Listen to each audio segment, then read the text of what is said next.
Welcome to Yes Also. I'm Suzi Barrett, and my guest today is none other than Jeff Hiller. Jeff is a longtime pillar of the New York improv community. He's played on a million Herald teams at UCB, musical improv teams like Diamond Lion and Baby Wants Candy, shows like Ass Cat and Rat Scraps, and he just won an Emmy for his work on the show Somebody Somewhere. If you haven't seen it yet, what are you doing? It's so good. I knew I was going to have fun in this interview because Jeff is hilarious and sweet and easy to do bits with, but I didn't realize how deep we would go on things like scene work and character tips and ways to help yourself in a scene where you don't know what to do. Jeff is clearly a great teacher and full of helpful pointers. And for those of you who are fans of Somebody Somewhere, we talk about that in depth in part 2, along with a lot of other great stuff. Our part 2s, of course, are for subscribers, but you can be a subscriber by going to yesalso.supercast.com. If you want even more Jeff Hiller, and of course you do, he wrote a book. It's called Actress of a Certain Age, My 20-Year Trail to Overnight Success. And check out his great archival pics on our Instagram at Yes Also Pod. Okay, here's Jeff Hiller.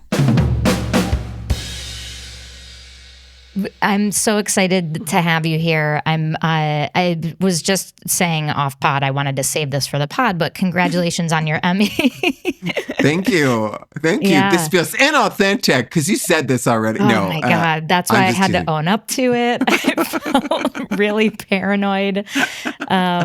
Yeah, it's so well deserved. I fucking love that show, and I'm bummed that there won't be more of it. But it's an amazing show, and you're so good in it. Thank you. Yeah, I want to. Can we start here? Like, what was it like to win an Emmy? And and also, you're like an avatar for the potential success of improvisers. You know, it's like And old people and gay people and people who are not conventionally attractive, you know. You are all of our hero.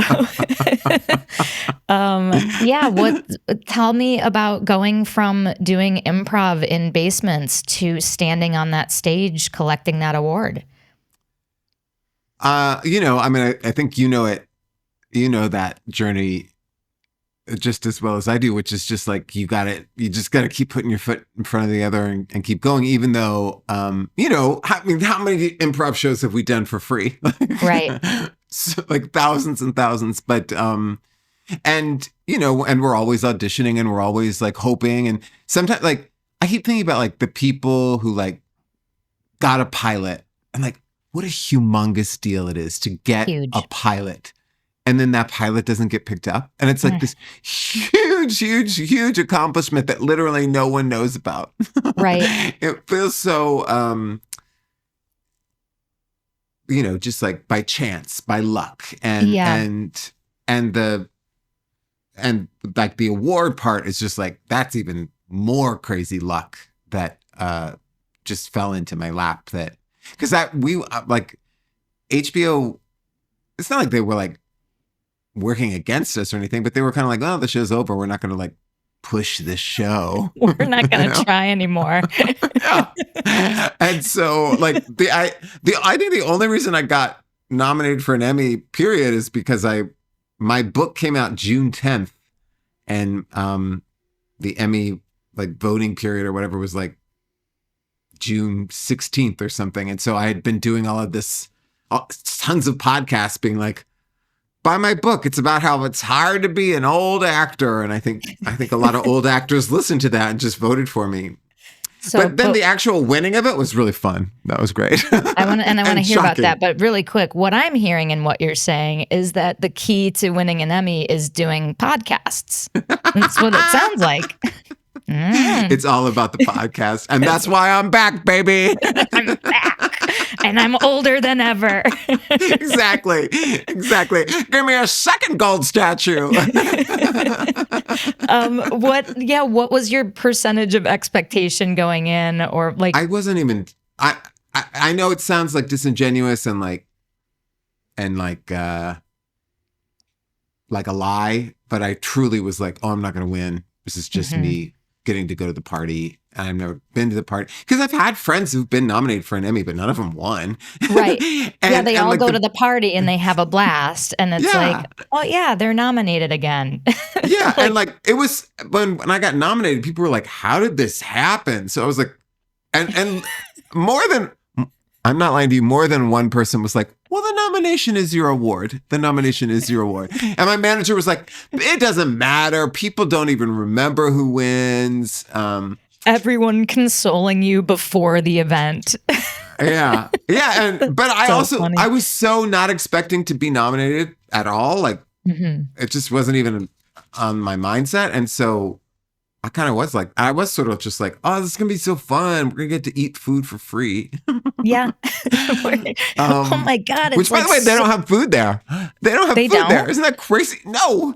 That's insane. They do at the party after, but not at the actual Emmys. I was so hungry. But everyone's sitting at tables. It really gives the illusion of like a wedding or something where you're like banqueting. Well, I think at the Golden Globes where they're at tables, they do have food. But at the Emmys, you're like in a... Because I kind of thought that too. I guess I hadn't done my homework enough. Yeah, maybe I'm just picturing the Golden Globes. But the Emmys, you're in seats. You're in seats, yeah. No food in seats. You're never going to eat food in a seat. It's your first mistake. So they did have like movie theater food, like pretzels and popcorn, but you had to pay for it. So fucking rude. I know. And then they were like, did you get a good gift bag? There's no gift bag. Nobody gave me a gift bag or nothing. I got a gift bag at the night before, and you know what was in it? My book. No. Were they trying to be ironic? Was that like a bit? No, I mean, like, well, I got Barry Diller's book, but my husband got mine. And I was like, that's so what? Funny. My God. Okay. I know. Well, I know. Let's reverse. Okay. Let's go back to the beginning. How did you land in improv? How did you find it? How did you start? I was a social worker in Denver, Colorado. Okay. And hold on, get ready. Didn't know this was going to be a seatbelt type of ride, but here we go. My friend Katie had done improv in college, and she was also a social worker in Denver. And she was working at a shelter for women. I was working at a shelter for youth. And she was like, I'm going to audition for this improv team, but like I'm scared to go by myself because it's at like a guy's house. Will you come with me? And I was like, I will, but I hate improv. I'm not good at it. I don't know how to do it. I don't know why I said that. I'd never done it. So I don't know why I thought it would be hard. But all I'd done was I'd seen Whose Line Is It Anyway? That was it. Okay. So yeah, fair enough to be like, to have a conception that's like, well, if I've never done it, then I'm not going to be able to do that like right away. Right. Right. Is that kind of, yeah. And I kept being like, I can't be Wayne Brady. He's all like singing songs and stuff. Yeah. But then I went. I love that your aversion to this weird audition isn't being creeped out by going to some guy's house. It's the improv aspect. Exactly. Like, I'll go to that Wayne guy's house. Brady is too intimidating. Yeah. Let's go to this stranger's basement. Okay, bathrobe? Yeah, all right, I'll put it on. Wow, it's wet in here. It was a totally nice house, but I went and they were like, if you're here, you have to audition too. And I was like, okay, I will. And I was like really good at it right away. That's great. You felt like you were good too? You were like, oh, this is like easier than I thought. And yeah. And like I was better than some of the people who were already on the team who we were playing with. Like, I was like, well, that was a weird move. Like real cocky.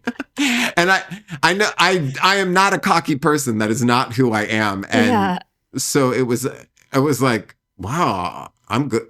This is good. And so then I knew I had always wanted to be a real actor, like a professional actor, but I just didn't know how. And I thought, I read that book, like Second City had just had its 25th anniversary or something. The hardcover like coffee table book that came out. Yes, exactly. Yeah. Maybe a 40th because they're pretty old. Yeah. And I was reading that book and reading about like Tourco and how like all of these people who were on SNL had done Second City, and all you had to do was just audition. And I was like, I'm good at improv. All they did was do improv. So my friend and I flew to Chicago and auditioned for Second City, and it was a miserable audition. We had not taken any Second City courses. The idea that we would get on Torco is like laughable, but I didn't get run over or killed. And so I was like, okay, it's not through Second City, but I'm going to move to, I had gotten accepted to NYU for my master's in social work. And so I just said, I'm going to do UCB at NYU or in New York. Because this guy in Denver said, you should take UCB. That's where everything is happening. Oh, wow. That's another like little just destiny nugget that I know. landed. Yeah. It's interesting. You tell that audition story of the Second City one, and it's like, yeah, of course, like looking back with hindsight, you're like, oh my God, there's so many people in line for that who have like been performing there for years and whatever. That's right. Exactly. But what I feel like that showed you is like being willing to fly to another place and take a big chance on yourself like that and put yourself on that stage in front of that scary table full of adjudicators. Yeah, you didn't get cast in Turco, but you got cast in the role of your life. Like that told you that this is what you're willing to do in order to do this. And that's sometimes the convincing that we need to be like, oh, the inner me loves this so much that it's willing to jump on a plane and take this giant risk. Okay, I guess I have to sign up for more classes. I guess I got to keep doing this. I know. And I think, it was, I mean, I'd never really thought about that, but I think you're absolutely right. Like it made me feel like, oh, I thought rejection was so horrible, but it wasn't that bad. Yeah. I'll just keep walking through this bucket of humiliation until I'm not in it. I don't know. Why isn't the rejection as bad as it should be? Is it that it's like faceless because they're just out there and then you just find out you didn't get it and it's not like a conversation with someone? Is it that it? Yeah, that could be it. Yeah, like that soft no. It's kind of a ghosting instead of a I'm not interested in you. Right. Yeah. And like the amount of people, it's not like it's, it's not like you're just like on a date one-on-one and they're like, I don't like you. It's like there's 200 people on the date and they're like, oh, I'm just going to go with the guy in the blue shirt. It's like The Bachelor. Here we go. Yeah. with a larger batch. It's The Bachelor, but with a T in there. Okay, so at this point, place me in time. You don't have to age yourself, but like, how old are you when you moved to New York and you're going to do social work as a master's program, but flirt with improv on the side? Right. So I was 25. It was 2001. I don't care about aging myself. It's on the internet. And I was going to go to NYU, but then I signed up for my first UCB class and I just decided to defer. And I think like in my parents' mind, it was about 9/11 because that happened. But like I had deferred long before 9/11 happened. So I was like, sure, whatever you need. Yeah. It's easier for them to explain to their friends that you're dealing with 9/11 than that you're becoming an improviser. I mean, fair. Yeah. Yeah. And so I took it I moved to New York on June 1st, 2001. I signed up for improv on June 1st, 2001 because I knew I wanted to do it. Yeah. I love it. Tell me about that first class, like anything that you remember that's a standout, even if it's not like a poignant moment. Like, well, Sean Conroy was my teacher. I don't know if you know Sean. I sure do. Sure. And he told me later that it was the worst class he'd ever had. And it's because, like when you teach and you have like that one person who sucks up all the oxygen in the room. Yeah. We had 3 of those. Oh, God. Yeah. And they were all, sucking everywhere. And it was really intense. Yeah. And, but I do remember I lit a match and then lit a candle and then I shook my hand to make the match go out. And I remember Sean like gave me like a positive note on that. And I do remember being like, yeah, I know how to hold a match. Yeah, I have the sense memory of something that's as thin as a match. Of course I can do object work. I'm nailing this class.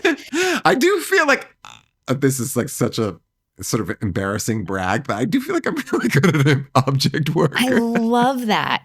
It is such a difference maker in a show when someone really takes the time and care to pay attention and do it. And for some of that, do you have any theater background? Like, did you do musicals and stuff in high school? Yeah. You're nodding. Yeah. Okay. And I've done a lot of it since too. And I think that does make it so much more theatrical. Yeah. Yes. Yeah. I feel like that's one difference I notice, or one thing that kind of cleaves the pack is like some people rush their way through object work, or maybe it feels too dorky to like do the detailed version of it or whatever. But kids who like were really into theater when they were younger really honor, but there's a tap at the end of the tea bag and you have to dunk it and it holds weight. And now we have to like, you can't, you can't smoke like this. No, you have to have a little bit of your fingers against your, or drink like this. I'm always like, what is that? How could you possibly imagine that? No. I love like straw work. Oh, I love a straw work. I just think it's such a good character. Or like, yes. Sometimes if I'm a drunk lady, I'll have like the double tiny straws, and they'll kind of separate while I'm trying to lick my frozen marg off of them, and then it's real messy. Or you try and spear your cherry with it. Oh God, I love it. That's great. But I'll tell you what, from a teaching perspective, and you would probably feel this too, if you were looking at a 101 class and a kid like struck a match and then shook the match to get the flame out and then carried the candle away, wouldn't you also be impressed? I would be. Yeah, I would be. It's like you'd be like, good for you. You're not just like holding a candle out of thin air. You like you're paying attention to all that stuff. But yeah, it does make a huge difference in the experience of an audience to buy into the reality, to see all of those little things. It's so cool. We'll circle back to object work later. I want to move through your timeline. When did you? You don't have to circle back either. It's fine. No, we will. Look, I'm taking a push pin out of this invisible push pin box, and I'm putting a pin in it, which is on this board. Yeah, I saw it. Oh my God, I saw it. It was red. Was the push pin red? Yeah, honestly, it was. Did you have a favorite teacher as you went through the UCB program, or like any key moments that felt like breadcrumbs on your path to learning how to do this better? I loved Julie Brister as a teacher. Love. And I loved Billy Merritt. I don't know if I had if I took a class with him or if he was just our coach, but I felt like he was really good at like allowing us to find what our group did best. Like what was our unique sauce that might not be the same with another 8 people, even with you. And I thought he was really good at that. Did you guys, what did you land on as a group, and what team was that, and or class? That was my second team. It was called Creep. It was my Herald team. At UCB New York. It was called, my first team was called Police Chief Rumble, and we were just sort of like the Bad News Bears. We were just like all over the place. Lots of like celebrity references and like pop culture shit and just like bonkers. We were like 0 to 90. But it did really get me off the back line because I used to be really shy and prim and proper. But because everyone else on that team was out front, I learned to be like, oh, if I don't tag people out and get in there, I'm never going to get in there. So I did do that. Because I only played in the group games like the first 6 shows of Barrett Night because I was so like, oh, I missed it. Right. Oh my God. The train ran me over and then kept going.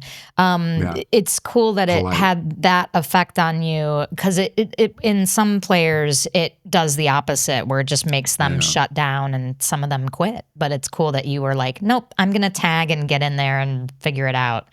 Well, I do think that is like a specific thing with, I think a lot of times with women who are improvisers, Yes. who are like, I want to be polite. And I always, because something clicked in my head, and I have to, because I know this is going to be shocking, but I'm not necessarily the most typical masculine player. But I remember being like, oh, it's actually more polite to get in there and offer my thoughts than it is to wait for you to share your thoughts. Because I think in life, a lot of times we were like, the polite thing to do is let you talk. And then if I can add to it, I will. And it's a really different mindset that, for whatever reason, men don't seem to have an issue with. Yeah. And women often do. And so I used to, when I would coach, I would be like, or teach, I would be like, think of it as being polite to get in there. I love that. Yeah, because I don't know, that was what changed my mind. Yeah. But then the second team was Creep, and we were all like show tunes and musical theater and very, very theatrical, like kind of gay. Yeah, kind of. One last thought. I want to come back to Creep, but one last thought on the politeness thing. I feel like there's a continuum, and it's like a tricky balance because it can also tip too far into like, I've had experiences also where like, it's not that I'm not going out and offering something. It's that people are like taking seconds and thirds before everyone's had their first. Like I tell my 100%. students to think of it as like a buffet line. And it's like, if someone hasn't done a scene yet, let them have a scene before you start initiating. And you have to really be careful who you give that note to. Right. It only works for a specific group of people. Right. You cannot give that note to a scene hog, or they will, explode. Right. Yeah, they will eat everything. Yeah. They will eat everything. And say that they're helping. Jeff Hiller said, he said to do it. And he said, I'm helping. So have you ever heard like third hand notes where you're like, I don't know what he said, but I know he didn't say that. That's so, oh my God, that's a phenomenon that has not been brought up yet on this podcast. That's so relatable. It's like, if I were to extrapolate what I think your teacher meant by that, it's so funny. When you were on Creep, was it intentional that you were a bunch of music theater lovers that got put on a team together, or did you discover that as you went? It was just discovered and organic. And it wasn't even necessarily like historically accurate for all of the people in that. But I remember we got together for like a group dinner, and somebody put on the original cast album of Pippin. And like all 8 of us knew every single word. And we were like, oh, this is interesting.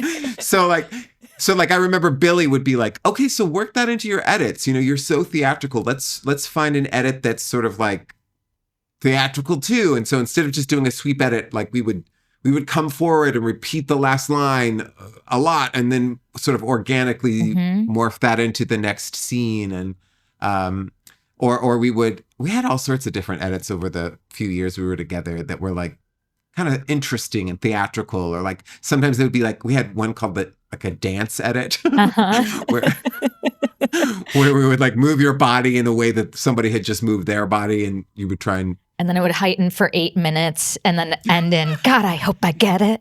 I hope I get it. Not 8 minutes, 12. 12. This was a real show, honey. And did you feel like... We did do God, I hope I get it, though. We actually did like sometimes do openings where we would dress as musicals. Like the night that Rent came out as a movie, we all came out dressed as characters from Rent. How fun. We did, I Sing the Body Electric with Fame. Yes. And I think we did do a chorus line. And one time we learned a whole step routine, like step dancing. Yeah. We did that.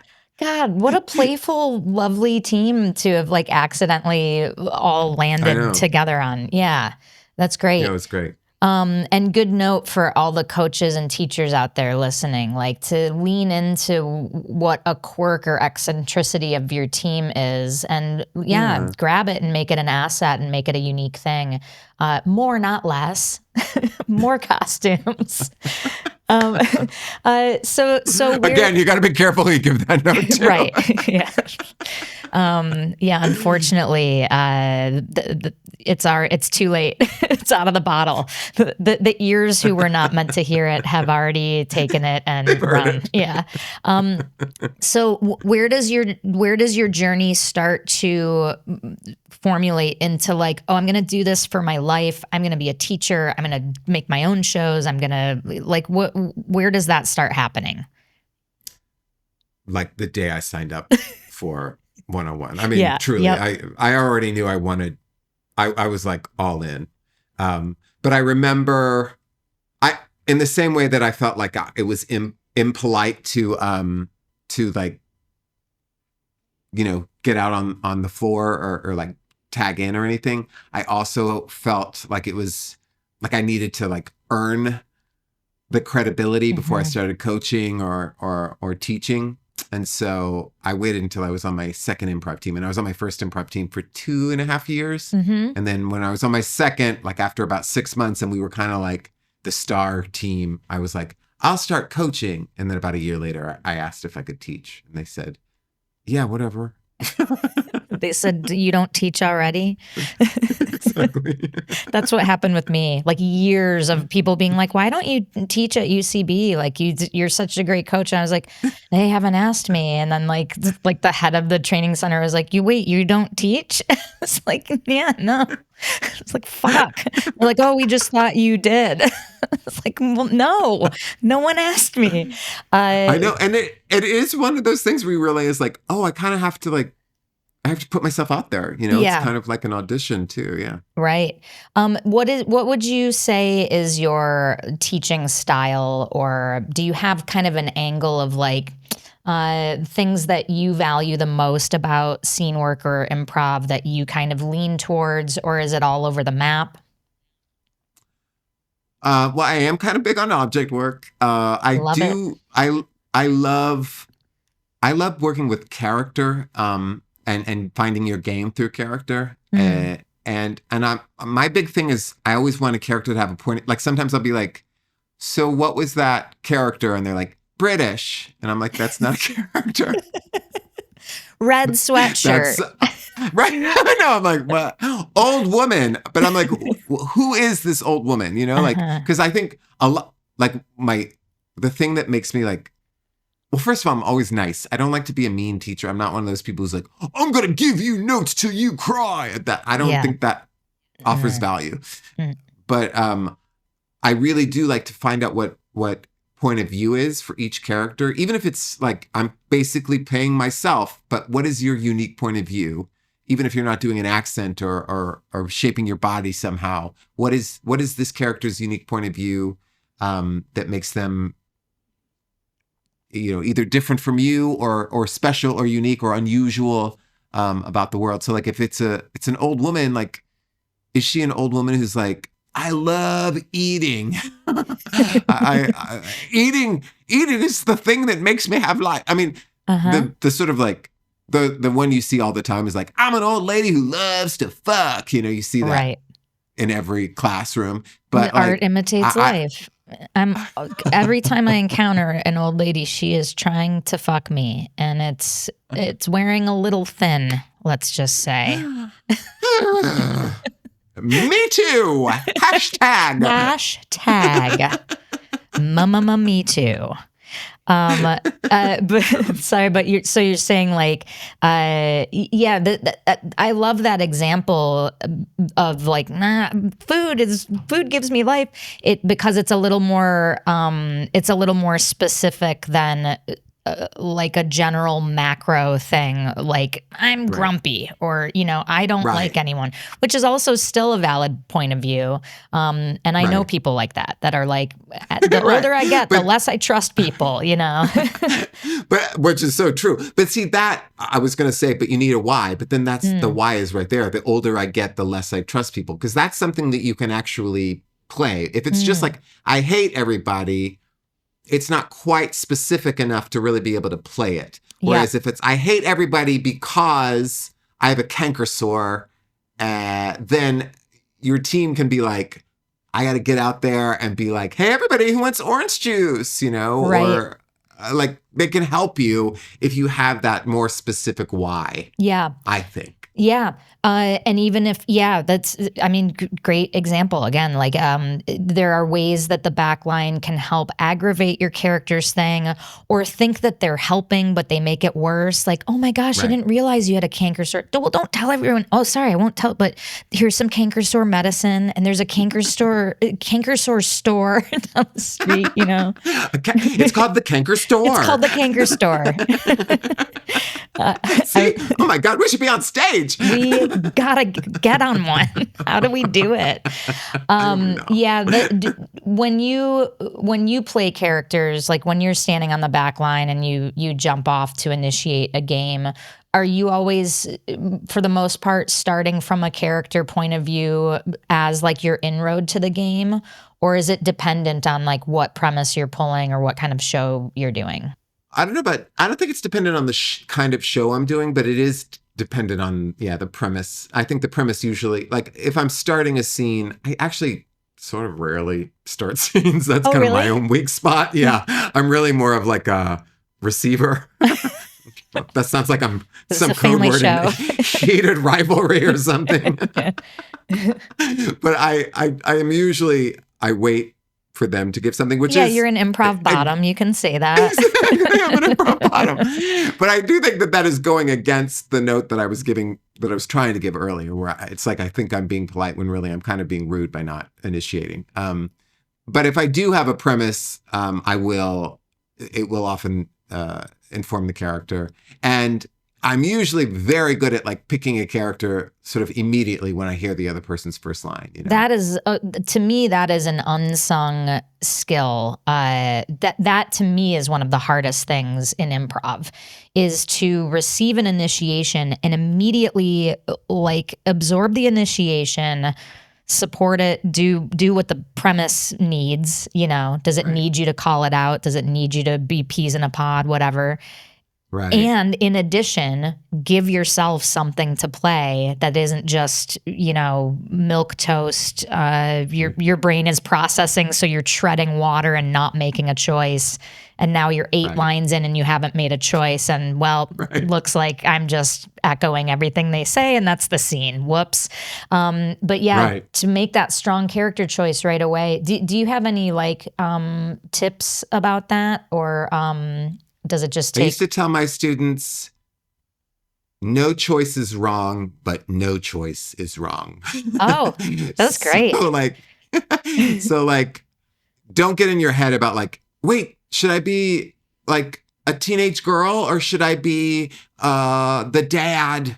I like, just go for it. Mm-hmm. Just choose something because what you're saying is exactly the issue. It's like if you are just in stasis, if you're not making any choices whatsoever, then you end up just talking and not finding anything. And I always like to, for me, I wouldn't give this note to everybody because I don't think it's true for everybody. But for me, when I'm on stage, even now, I really want to pick someone positive because I am someone who, I don't fight much in my personal life. I'm not someone who likes conflict. And so somehow, like, if I give myself even an inch of conflict in an improv scene, I will go hard. I go hard. So I've learned for me specifically, it's better to be maybe just a little dumb and not catching what's going on, but or be like, if I'm evil, I want to be evil with a smile. I need to be, I can't just be like immediately angry because it doesn't work for me. It always makes the scene just turn into, Yeah. I've had a similar experience where like I watch shows sometimes or clips that have been recorded and I'm like, oh my God, I thought I was just like being the straight man and like trying to like, calm everyone in the group game. And I'm like enraged. Why am I so severely angry? Like that does not play at all. It's like, I know, wild. it's so true. I know, it's really shocking. And it's like, it comes out of me in a way that I'm like, well, this is probably something I should talk about in therapy, but not on stage. Right. Yeah. I watched a clip and I was like, maybe I should sign up for kickboxing or something. Like, is there something that I have not processed? Wouldn't that be amazing if just like in a year you were like competing in kickboxing competitions just because you funneled that rage? Right. It's like, man, I found my calling through improv. So now I do this podcast all about breaking necks. Yeah. By the way, that's going to be the quote for your episode. No choice is wrong, but no choice is wrong. It's so great. Do you have helpful exercises for practicing that? Well, no, I mean, I would do, I think 3-line scenes are actually the best way to go about that. Yeah. Big fan. And yeah, and I do like, I line whatever, if it's just a team 4 and 4, if it's a class 8 and 8, and we just go really, really quick. And then I'll pick out scenes that just immediately had a game that we knew how to play. And I'll say like, what about, Joe and Joanne's scene, what game could you play with that? And usually once we're like in that noting process, they'll be like, oh yeah, I know exactly what you would have done.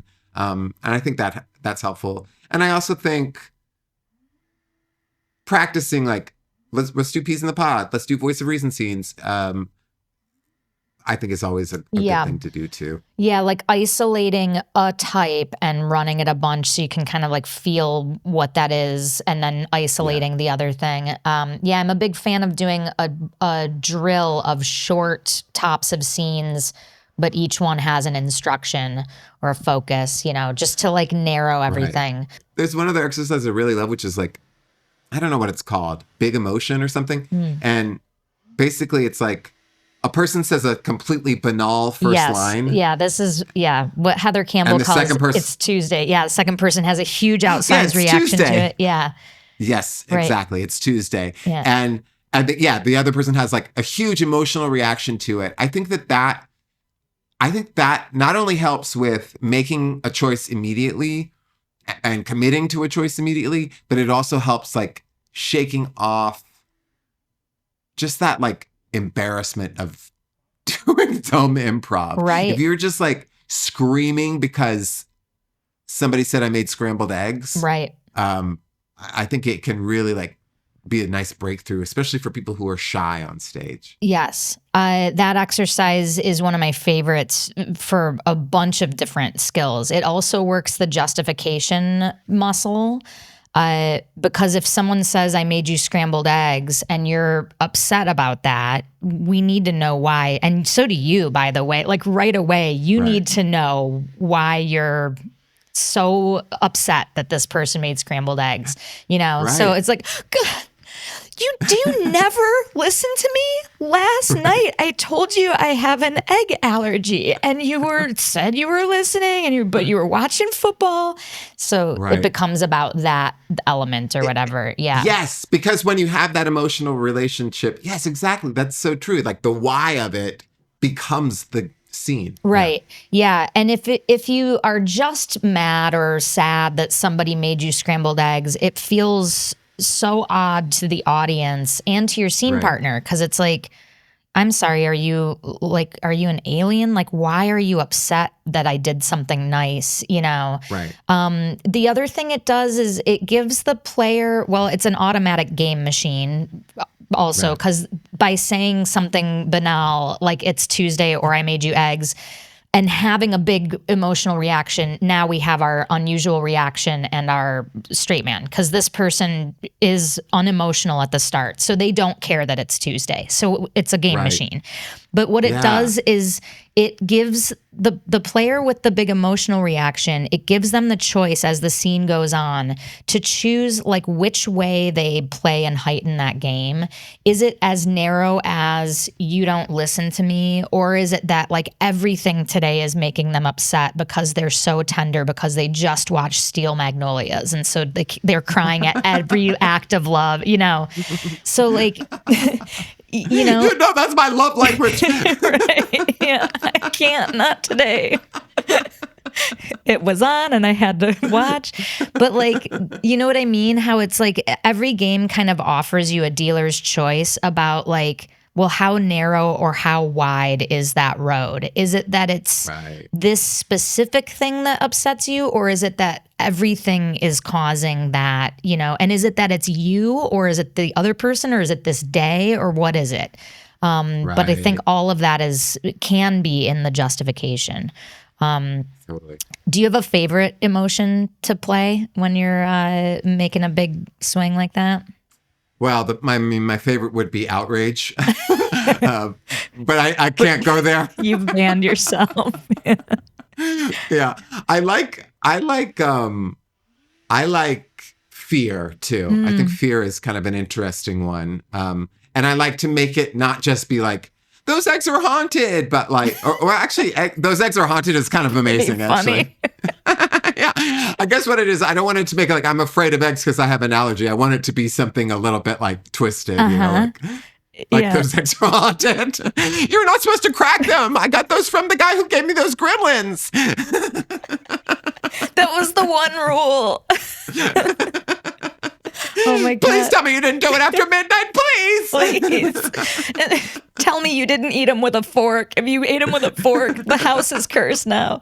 Oh, that's so funny. The guy who gave me those gremlins.